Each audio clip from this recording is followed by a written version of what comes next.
नमस्कार, मैं श्याम जी। आप देख रहे हैं टीएफडी इंडिया न्यूज 24। टीएफडी इंडिया न्यूज 24 में आप सभी दर्शकों का स्वागत है।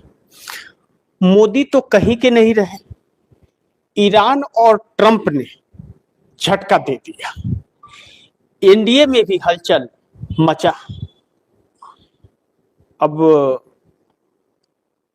इसे कई तरीके से हम लोगों को देखना पड़ेगा, लेकिन एक बात तो तय है कि नरेंद्र मोदी जो हैं वह सबसे डरपोक प्रधानमंत्रियों में नंबर 1 पर हैं। उसके लिए मेडल देना चाहिए उन्हें विश्व स्तर पर।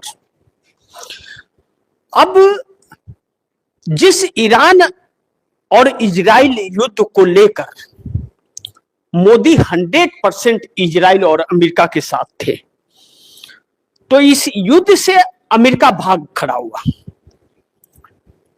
लेकिन मोदी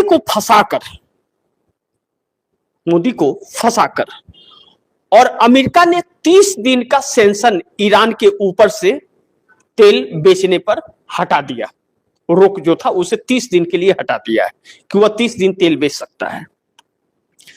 चूंकि भारत का तेल ईरान से आता है तो 7 दिन में शिप आ जाती है, 1 हफ्ते में शिप आ जाती है और सस्ता पड़ता है। अब ईरान ने मोदी का तेल निकाल दिया और अब आने वाले वक्त में गैस निकालेगा मोदी का। ईरान ने मोदी का तेल निकाल दिया, अब गैस निकालेगा। इन बातों को आप दर्शकों को जरा सा समझना पड़ेगा। अब ईरान ने क्या कहा है, आधिकारिक सूचनाओं के आधार पर आप दर्शकों को अगर मैं बताऊं तो ईरान ने कहा है कि दुनिया के किसी कोने में सुरक्षित नहीं अमेरिका और इजराइल के अधिकारी। यह ईरान का बयान आया है। ईरानी सेना के प्रवक्ता ने दी अमेरिका और इजराइल के अधिकारियों को चेतावनी। कहा, दुनिया को कोई भी कोना अधिकारियों के लिए सुरक्षित नहीं, पर्यटक स्थल पर भी बनाएंगे निशाना। यह बात किसने कही? ईरान ने कही। अब भारत के प्रधानमंत्री बात किए ईरान से तेल के लिए और ईरान ने देने से मना कर दिया कि हम तो आपको देंगे नहीं। अब भारत का शिप आने नहीं देगा और भारत को तेल देगा नहीं, तेल निकालेगा और आने वाले वक्त में गैस निकालेगा मोदी जी का गैस। अब इस खबरों के विस्तार में हम लोग जाते हैं। अब इस जलडमरू कहते हैं इसे, जो ईरान के इलाके का हॉर्मुज। अब यहां से जब भारत का सामान आ नहीं रहा है, रुका हुआ है, और ईरान मोदी सरकार को एप्स्टीन गिरोह कहती है और डरपोक कहती है, तो इसके ऊपर भरोसा नहीं है। गिरगिट की तरह यह रंग बदलता। अभी तक अमेरिका के साथ था और फंसा है तो ईरान के पास जा रहा है। तो रसिया ने भी इसे ना कर दिया और ईरान ने भी ना कर दिया। अब रुपया 95 रुपया के आसपास पहुंच गया। सोमवार को 95 क्रॉस भी कर सकता है। सोमवार को जब मार्केट खुलेगा तो बहुत कुछ तस्वीर आने वाली है जो बर्बादी का इतिहास लिखेगा। अब ऐसे में पेट्रोल, गैस, हर चीज की किल्लतें शुरू हो गई है और आने वाले हफ्ते में, ज्यादा दिन नहीं, इंतजार नहीं करना पड़ेगा, नेक्स्ट वीक जो सोमवार से हफ्ता शुरू होगा, उस हफ्ते में त्राहिमाम पूरे देश में मचेगा, जो मोदी सरकार के बस का नहीं है संभाल पाना। अब जब यह परिस्थिति आ रही है तो ऐसे में बिहार से एक चौंकाने वाली खबर आई। बिहार से खबर आई कि नीतीश के 85 एमएलए और 12 सांसद खेल करने को तैयार बैठे हैं। नीतीश कुमार ने अपने पार्टी दफ्तर के अंदर जेडीयू के प्रदेश कार्यालय में ताला मरवा दिया। उसमें 3 नेताओं को जो महासचिव स्तर के हैं उनको एंट्री बैन कर दी गई है कि वह दफ्तर में नहीं आ सकते। वह 3 ऐसे हैं जो आरसीपी सिंह जेडीयू में ना आ सके और नीतीश एनडीए छोड़कर इंडिया गठबंधन में न जा सके, इसके लिए काम करते थे वह। यानी कि वह मोदी सरकार के साथ रहना चाहते थे, वह मोदी के मुहरे थे जेडीयू के अंदर। 2 शख्स और भी थे, ललन सिंह और संजय झा। तो अब इनकी थोड़ी सी अकड़ जो है वह ढीली हुई है, लेकिन चूंकि नीतीश ने शिकंजा कस दिया और दूसरा सीएम पद से साफ इंकार कर दिया है अभी इस्तीफा देने के लिए नीतीश ने, और कानूनन और नियमतः संविधान के तौर पर ईमानदारी से राज्यसभा सांसद बनने के बाद भी 6 महीने तक वो सीएम की कुर्सी पर बैठे रह सकते हैं। नहीं इस्तीफा दे तो कोई करवा नहीं सकता। ऐसे में पिछले दिनों जो मैंने खबर आप दर्शकों को बताई थी कि क्या जेडीयू का ही सीएम होगा, इस पर विचार चल रहा है या इसका विकल्प है। तो नीतीश की पार्टी जेडीयू की तरफ से एक सॉल्यूशन इसका आया कि जब नीतीश को सीएम बनाया 2025 विधानसभा चुनाव जीतने के बाद, तो स्पीकर और गृह मंत्रालय भाजपा ने ले लिया और अब वह जेडीयू को दे देना पड़ेगा और जेडीयू का डिप्टी सीएम बनाना पड़ेगा। बात बिगड़ गई। तो भारतीय जनता पार्टी ने दूसरे राज्य से सीएम का चेहरा अपना लाने की कोशिश की तो नीतीश ने उस पर भी अड़ंगा लगा दिया। लेकिन अब आरसीपी सिंह पर ज्यादा जोर मारा जा रहा है और आरसीपी सिंह पर जब जेडीयू में लाने के लिए ज्यादा जोर मारा जा रहा है और अब उन्हीं को रोकते रहे थे 3 नेता, तो नीतीश ने ताला जड़वा दिया। इसका मतलब है कि आरसीपी सिंह की एंट्री जेडीयू में नीतीश करवाने जा रहे हैं। अब आरसीपी सिंह जेडीयू में आते हैं और मनीष वर्मा हैं और आरसीपी सिंह को लाया जा रहा है, तो इसका मतलब साफ है कि नीतीश कुमार एनडीए छोड़ेंगे, तय माने जाएगा। या फिर वह भाजपा में नहीं रहेंगे और आरसीपी सिंह और मनीष वर्मा के नेतृत्व में ही देखरेख में निशांत कुमार अपनी राजनीति करेंगे। बाकी सभी नेताओं को प्रतिबंध रहेगा उनके नजदीक तक फटाना और पार्टी की कमान राष्ट्रीय अध्यक्ष का नीतीश अपने हाथ में ले लिए, नामांकन कर दिए, अब ऐलान भी हो जाएगा। दूसरा,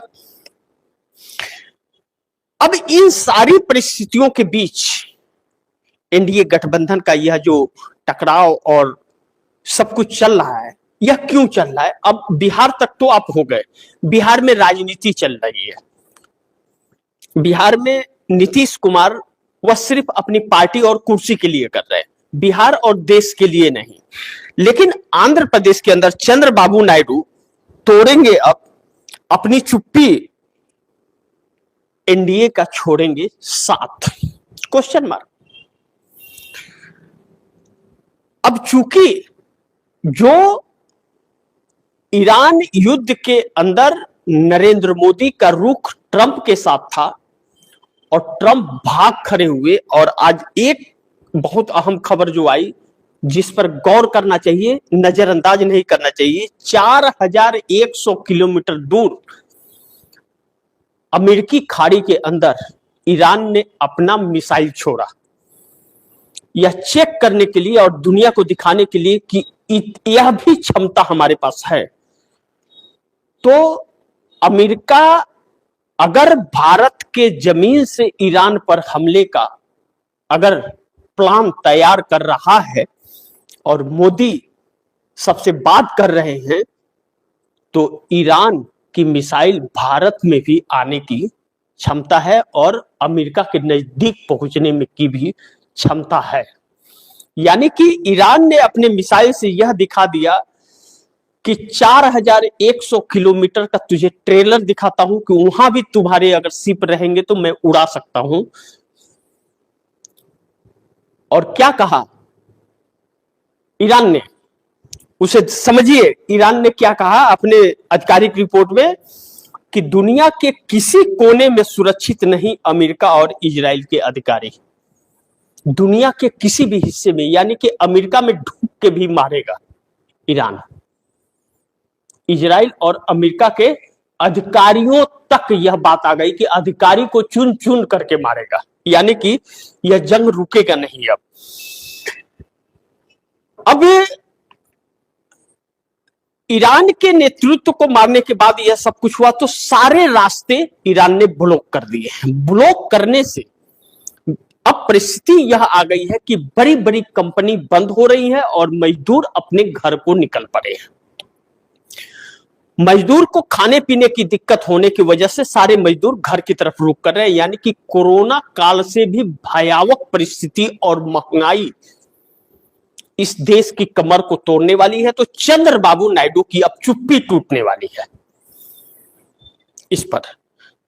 और चंद्रबाबू नायडू अगर तोड़ देंगे अपनी चुप्पी तो एनडीए का साथ भी छोड़ देंगे, क्योंकि जिस आंध्र प्रदेश को वह बना रहे थे, एक नया आंध्र प्रदेश और आईटी हब बना रहे थे, वह सपना ही नरेंद्र मोदी की गलत नीतियों ने तोड़ दिया और बर्बादी के कगार पर आकर के खड़े हो गए चंद्रबाबू नायडू। और यह हालात रहे, महंगाई जिस तरह से बढ़ रही है, जिस तरह से ईरान हमले कर रहा है, आईटी सेक्टर से लेकर के सभी संस्थाएं बंद हो रही हैं और आईटी हब ही चंद्रबाबू नायडू बना रहे थे। तो जब उनका सपना ही नहीं रहेगा तो मोदी के साथ रह करके वह क्या करेंगे। चंद्रबाबू नायडू ने 2018 में नरेंद्र मोदी का साथ सिर्फ इसलिए छोड़ा था कि विशेष राज्य का दर्जा नहीं दिया था। उस वक्त चंद्रबाबू नायडू के आंध्र प्रदेश पर कर्ज उतना नहीं था, लेकिन जगन मोहन रेड्डी ने 19 से और 24 के बीच 4,60,000 करोड़ रुपए का कर्ज कर दिया है। रुपया अगर 95 के नजदीक पहुंच गया है तो 4,60,000 करोड़ यह डॉलर में है। तो रुपया गिरेगा तो वह कर्ज की अदायगी ज्यादा होगी। यह नरेंद्र मोदी की नाकामियों की वजह से है। ऐसे में चंद्रबाबू नायडू नरेंद्र मोदी का साथ देंगे, अब इसमें शक नहीं, कंफर्म है कि वह साथ छोड़ देंगे। ऐसे लोगों के साथ चंद्रबाबू नायडू रह करके अपनी पार्टी का और अपने बेटे के राजनीतिक भविष्य को दांव पर नहीं लगाएंगे।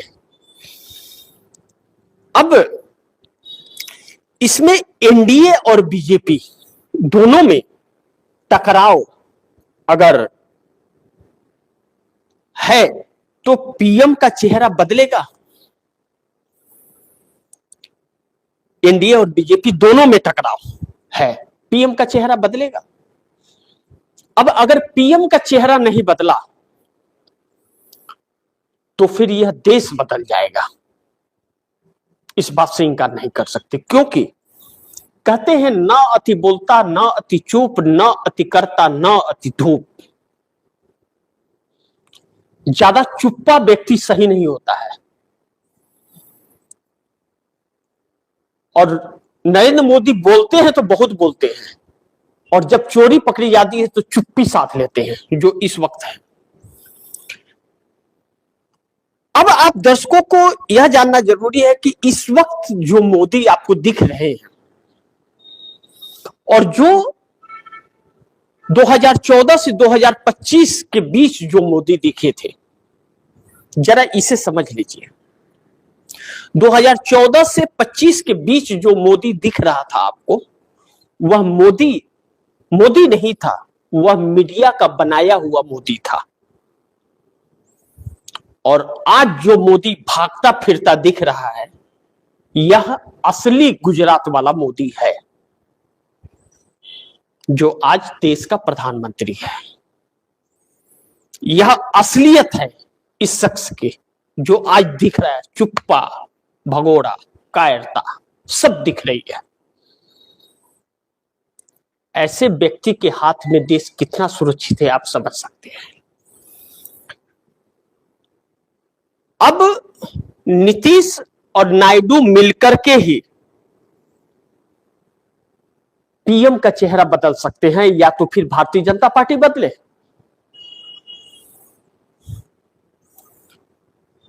और आने वाले 10 दिनों के अंदर जो त्रासदी मचने वाली है और जो सुगबुगाहटें तेज हुई हैं और जो रिपोर्ट्स आ रहे हैं, वह रिपोर्ट्स डरा रहे हैं। ऐसे में एनडीए में बौखलाहट मचने लगा है।